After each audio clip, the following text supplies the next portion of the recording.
Hai semua, saya Azim bin Amin, UK 33526 daripada subjek kemahiran komunikasi kumpulan 3 akan membincangkan tentang komunikasi verbal yang efektif. Pertama sekali, marilah kita melihat definisi bagi komunikasi. Komunikasi secara etimologisnya berasal daripada perkataan Latin yang membawa maksud communicatio. Istilah ini bersumber dari perkataan komunis yang bererti sama makna atau sama erti. Komunikasi biasanya terjadi apabila terdapat kesamaan makna mengenai sesuatu pesanan atau mesej yang disampaikan oleh komunikator dan diterima oleh komunikan, yang dikatakan dalam ilmu teori dan filsafat komunikasi pada tahun 2003. Sekarang, marilah kita melihat apakah itu komunikasi verbal. Komunikasi verbal adalah komunikasi yang menggunakan perkataan secara lisan maupun tulisan. Komunikasi ini paling banyak digunakan dalam hubungan antara manusia. Melalui perkataan, kita dapat mengungkapkan perasaan, emosi ataupun maksud, menyampaikan fakta, informasi serta menjelaskannya, saling bertukar perasaan dan pemikiran, dan saling berdebat di antara satu sama dan lain. Komunikasi verbal yang efektif perlulah jelas dan ringkas. Komunikasi yang efektif haruslah bersifat sederhana, pendek dan langsung. Semakin sedikit perkataan yang digunakan, kemungkinan untuk terjadinya kerancuan dapat dikurangkan. Hal ini biasanya terjadi apabila kita mengucapkan terlalu banyak perkataan yang mungkin tidak dapat dipahami oleh pihak lain. Kejelasan juga dapat dicapai dengan berbicara secara lambat dan mengucapkannya dengan jelas.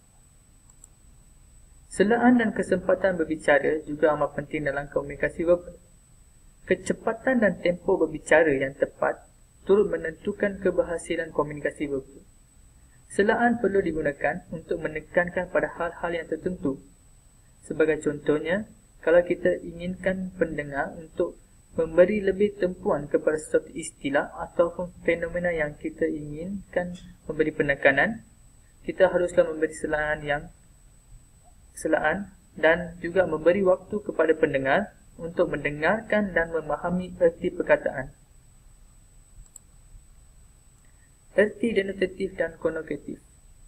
Erti denotatif memberi pengertian yang sama terhadap perkataan yang digunakan, sedangkan erti konotatif merupakan pemikiran, perasaan atau idea yang terdapat dalam sesuatu perkataan tersebut. Ketika berkomunikasi, kita hendaklah berhati-hati dalam menuturkan perkataan. Hal ini terjadi kerana sesetengah pihak mungkin lebih sensitif terhadap perkataan yang kita menuturkan, dan ada kalanya sesetengah pihak akan silap anggap atau silap faham perkataan yang kita gunakan. Waktu dan relevansasi juga amat penting dalam komunikasi verbal. Waktu yang tepat sangat penting untuk menangkap pesanan atau mesej yang disampaikan.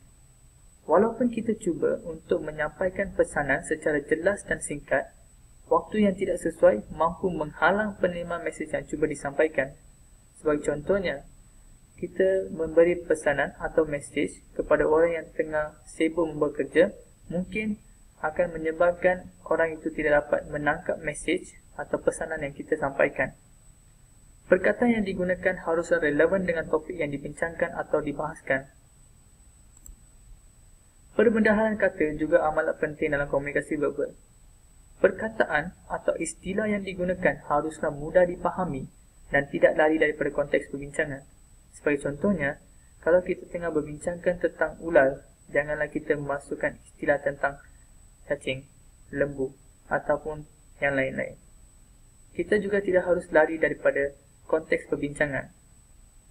Komunikasi juga tidak akan berhasil jika pengirim pesan tidak mampu menterjemahkan perkataan atau ucapan.